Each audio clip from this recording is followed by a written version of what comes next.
Hello বন্ধুরা, কেমন আছো তোমরা সবাই? আজ চলে এসেছি নতুন একটা ভিডিও নিয়ে। আশা করছি ভিডিওটা স্কিপ না করে তোমরা পুরোটা ওয়াচ করবে।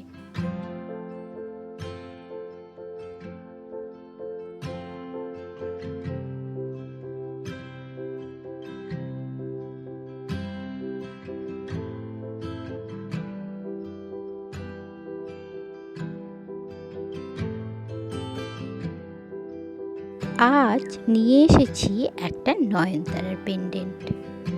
যদিও এই পেন্ডেন্টে সাদা বেশ কালারটা আমি সেদিন লাইভেই করেছিলাম। আর এগুলো হলো এর ইয়াররিংস।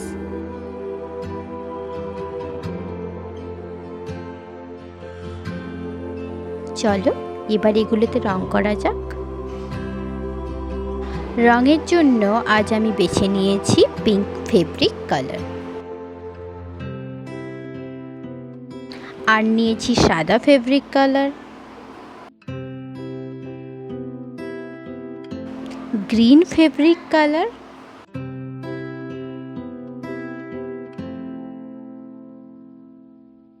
আর নিলাম ব্লু ফেব্রিক কালার। চলো এবার রং শুরু করা যাক। প্রথমেই আমি ব্লু কালারটাকে বেছে নিলাম।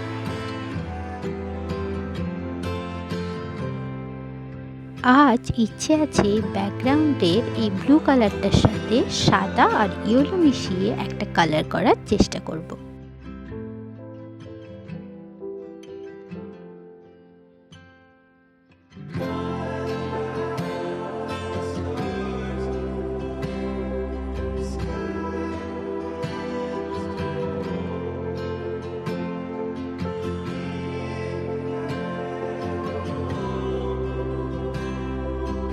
আমার ব্লু কালারটা কমপ্লিট।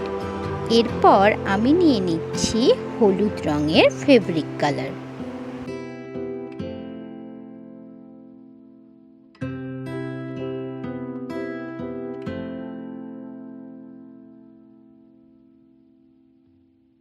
গ্রিন ও ব্লু দিয়ে শেড দেওয়ার পর আমি এবার নিয়ে নিচ্ছি লাইট ইয়েলো কালারটা। এবার এটাকেও এই বেস কালারটার সাথে ব্লেন্ড করে নেব।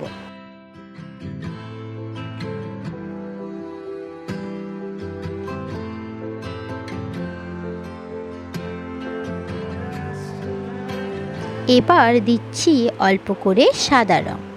সাদা রংটাও একইভাবে বেস কালারের সাথে ব্লেন্ড করে নেব।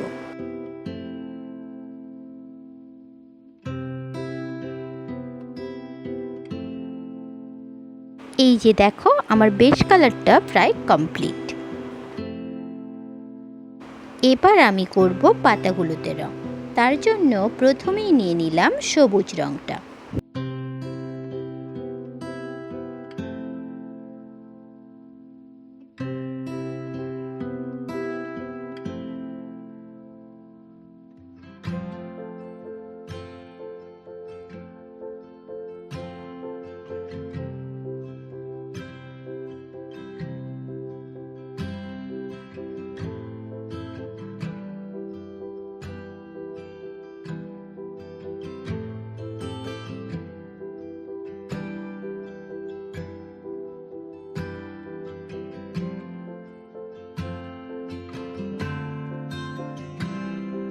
সবুজের সাথে কিছুটা করে ইয়েলো মিশিয়ে এই কালারটা এসে পৌঁছেছে। এবার ফুলে রং করার পালা। ফুলের জন্য আমি বেছে নিয়েছি পিঙ্ক কালারের এই ডিপ শেডটা।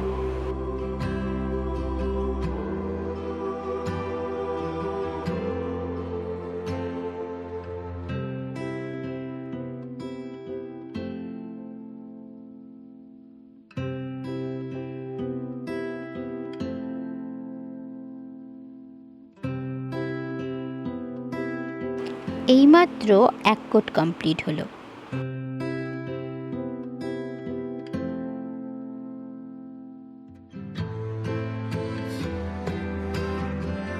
কিছুক্ষণ শুকিয়ে নেওয়ার পর আমি সেকেন্ড কোটটাও অ্যাপ্লাই করে দিলাম।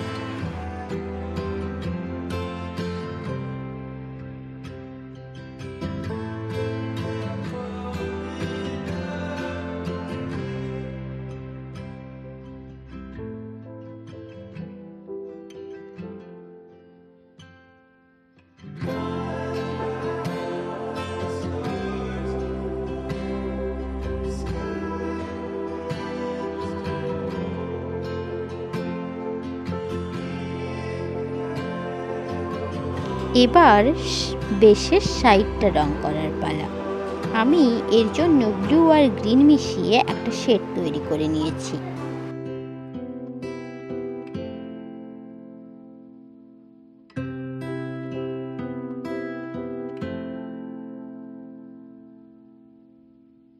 এই যে দেখো, আমার পেন্ডেন্টটা প্রায় কমপ্লিট। এবার করব ইয়াররিংস কালার। ইয়াররিংসের ক্ষেত্রেও সাদা বেস কালারটা আগে থেকেই কমপ্লিট করা আছে, তাই পুরোপুরি পিঙ্ক কালারটা অ্যাপ্লাই করে নিলাম।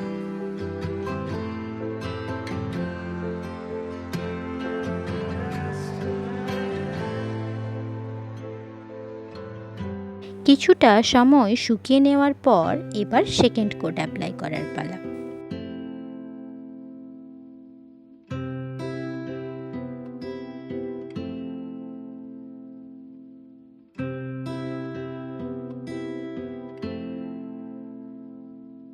এই যে দেখো, আমার সেকেন্ড কোট অ্যাপ্লাই চলছে।